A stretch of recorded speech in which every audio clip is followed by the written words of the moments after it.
Good morning, sir. My name is Nico Lagria and I'm going to explain the watertight integrity and the importance of maintaining it on a ship.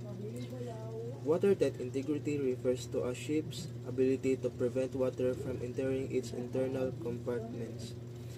This is achieved by using watertight doors, bulkheads, hatches, and seals. Maintaining watertight integrity is critical for the safety, stability, and survival of the vessel at sea. These are the purpose of watertight integrity.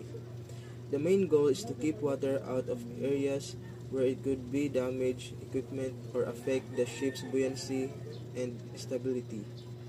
Pangunahing layunin nito ay mapanatiling tuyo ang mga lugar na sensitibo sa tubig tulad ng may mga kagamitang elektrikal o mekanikal at upang mapanatili ang buoyancy at stability ng barko. It also helps prevent flooding from spreading if a part of the ship is damaged. Nakakatulong din daw ito upang hindi agad kumalat ang pagbaha kung sakaling magkakaroon ng pinsala ang isang bahagi ng barko. Pangalawa, key components o pangunahing bahagi. Watertight bulkheads, vertical walls that divide the ship into compartments, o mga patayong pader na naghati-hati sa barko sa iba't ibang kompartamento upang maiwasan ang mabilisang pagkalat ng tubig.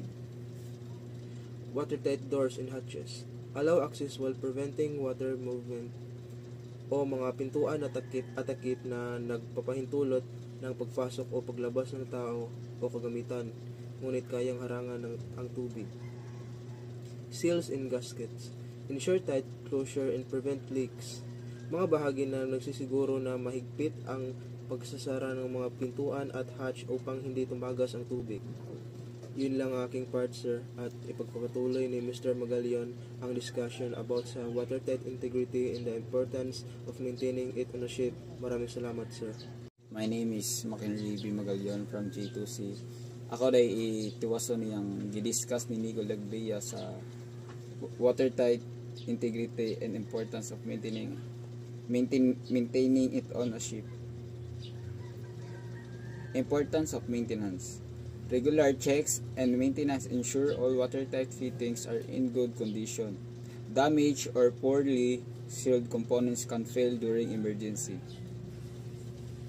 Ang mga regular na pag-inspection at pagkukumpuni ay mahalaga para masiguradong maayos at hindi tumatagas ang mga parte sa barko o pandagat. Kapag may sira o hindi maayos ang pagkakabit, ito'y maaaring magdulot ng malalang panganib, lalo na sa oras ng emergency.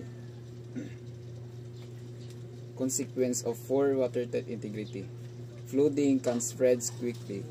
Kapag may tagas, mabilis mapupuno ng tubig ang loob ng isang barko. Lose stability and increase risk capsizing. Maaaring mawala ang balanse ng barko at tumaas ang posibilidad na ito'y tumaob.